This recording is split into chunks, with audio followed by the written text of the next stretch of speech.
So tell us about the WHO pandemic treaty. So there's going to be a vote in just a couple of months, May of this year. So there's going to be a vote. Tell us about what are they voting on, and what's the danger of what they're voting on?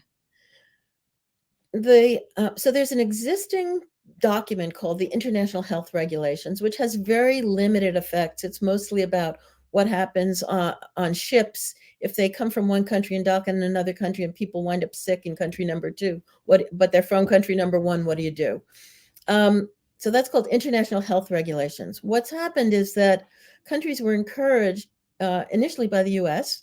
and by the WHO and by the WHO stakeholders like Bill and Melinda Gates Foundation, who pay for 85% of the WHO budget, were encouraged to amend that document and make it a pandemic treaty, a pandemic preparedness document. So it is being massively amended and expanded, and that's all being done in secret. We have not seen anything except the first draft from 15 months ago, and it's going to be voted on at the end of May. Then, in addition, a decision was made to create a new document called a pandemic treaty, and now it's called a pandemic agreement, which talks about the financing of this operation, the need to clamp down. All nations will have to censor their citizens to find out if they're spreading misinformation or disinformation about health, and they will be forced to censor them as well as perform surveillance. Every nation will be required to have laws in place so that they can roll out vaccines without a license and without any liability. Countries will have to share these, what they call potential pandemic pathogens, also known as biological warfare agents, with the WHO. And if a pharmaceutical company finds they can make a drug or vaccine from the specimen, then the company that provided it will get some financial benefits. Meantime, a massive surveillance system, and three kinds of surveillance. So they want your medical records to be shared with the WHO with the justification that if a whole bunch of people in one area got sick with a weird illness, we'd know that something was happening. So therefore, we want your medical records in real time. They want to be able to swab people at will. Oh, we think there might be something going on, so everybody needs to get swabbed, plus your animals. And they want to perform surveillance also of your social media footprint and all other media. So all the bad things that they did to us during COVID, they want to enshrine into law. Exactly, in law, all the things that they didn't have a legal right to do, but did anyway. Yeah. They want to have a legal right to do, and do it in spades. One of the things in the health regulation amendments is the WHO wants the right to tell nations what drugs they're not allowed to use. So you can't. And none of this was the thing that's infuriating about this is that none of that worked. I mean, they were sitting there saying, "Oh, we got to do this. We got to do. We're taking away your freedoms. We're censoring you. We're doing all of these things because we've got to stop the spread of COVID or whatever." And none of that worked. None of it worked. It only, in fact, made things in many ways a lot worse for people. And now they want to enshrine the stuff that didn't work, into law. Yes, and there has been no after-action review by the powers that be. So the WHO said they were going to do a review, and they picked their own people to do it, and there was no review. They just published a brochure saying, "Oh, we need to move forward with these strengthened, measures." The United States has not published an after-hour review, and even now, when the Democrats had the COVID response committee in Congress, they liked everything that was done, and the Republicans, basically, it seems like a rhino mostly committee. They're not looking deeply into what was done wrong. Yeah. And I think it was the COVID response committee, I'm not sure which one, the Wenstrup committee had 3 U.S. government officials that are doing the negotiating at the WHO come in and talk, and they misrepresented what was in these treaties. They denied what was there.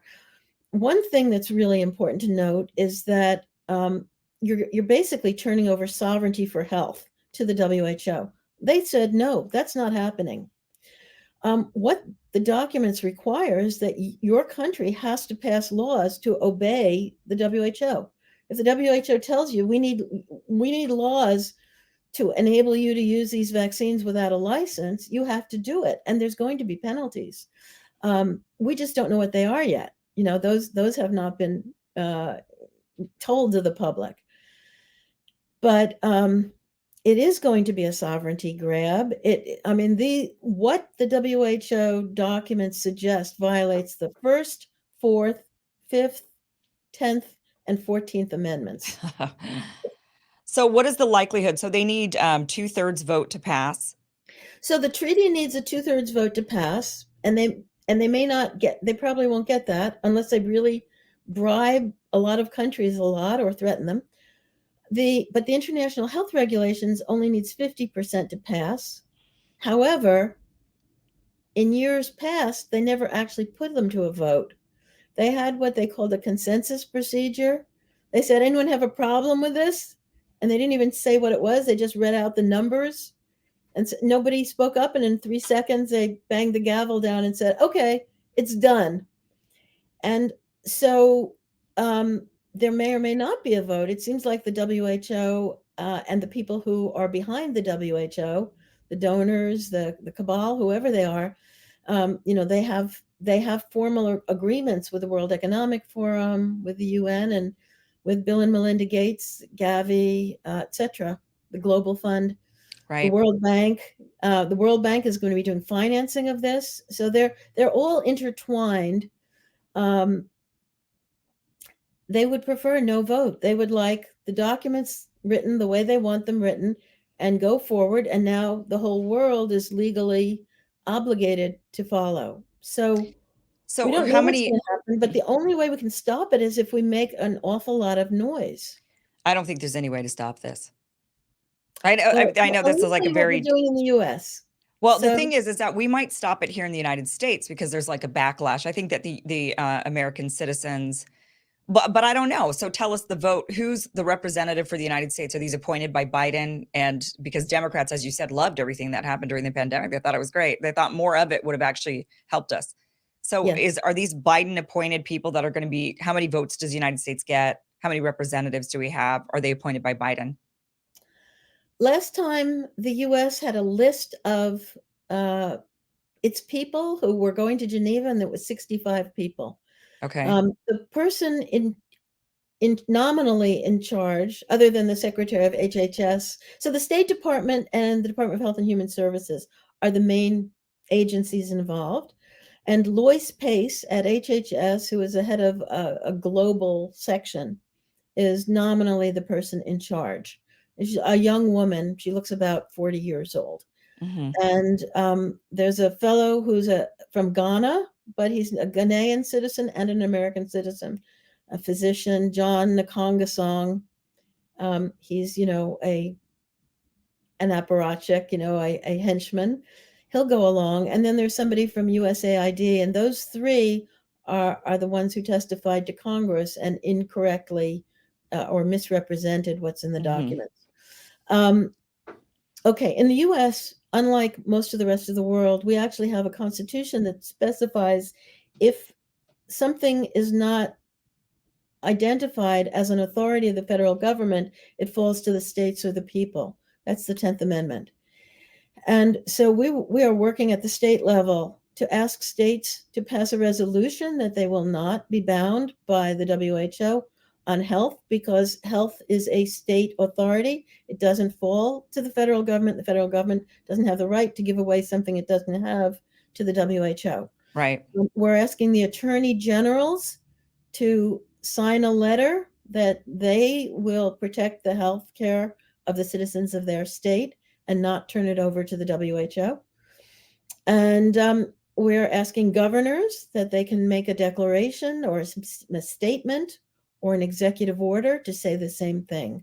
So I think in the United States, that fits with our legal system, and we have a good chance of moving that ahead. In other countries, they have different sorts of constitutional rules. There are a lot of minority parties that are very worried about this, but the majority parties in most countries are not. Right. So we're working internationally, and we're working also very aggressively in the US because we have the best chance here of turning things over quickly. And then that will give aid and comfort to other countries that are trying to do the same thing. Yeah.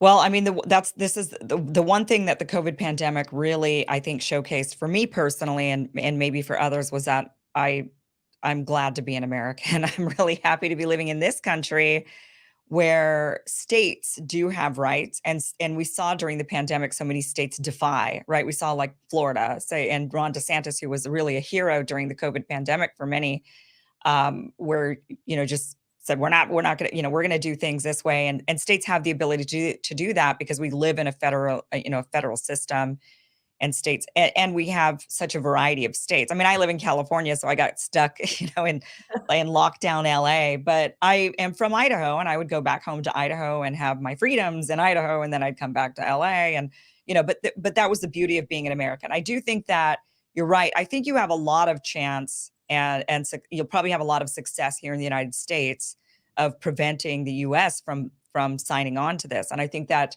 absolutely needs to happen. The first step is we just cannot sign on to this so that we have at least that fighting chance. But then the problem is a couple of things is that one, other countries are going to sign on to this. And when the rest of the world is doing something, then you've got people here who are going to say, well, we got to do what the rest of the world's doing, right?